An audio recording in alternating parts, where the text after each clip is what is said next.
బుజ్జి చెప్పావా? నేను పైసల పని మీద ఊరికి పోతున్నా.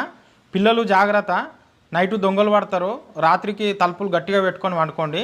సరే బావా. తర్వాత రోజు అయ్యో అయ్యో ఎద్ద పని అయిపోయి, అయ్యో అయ్యో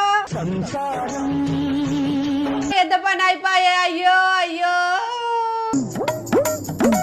అయ్యో అయ్యో అయ్యో. ఏమైంది బుజ్జి? ఏమైంది? ఎందుకు ఏడుస్తున్నావు? ఏమైంది? బావా ఈరోజు నేను అన్నం తినిగా నేను ఉండిగానే చచ్చిపోతేగా.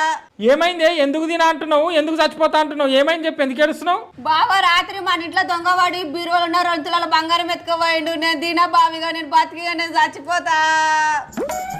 ఏమైంది బుజ్జక్క? ఎందుకు ఏడుస్తున్నావు? నేను కష్టపడి రూపాయి వెనకేసుకొని 2 తులాల బంగారం కొనుక్కున్నా. రాత్రి మా ఇంట్లో దొంగవాడి ఆ 2 తులాల బంగారం ఎత్తుకుపోయిండు. అవునా? అదే దొంగ మీ పక్కింటి రాని బంగారం కూడా ఎత్తుకపోయిందంట. అవునా?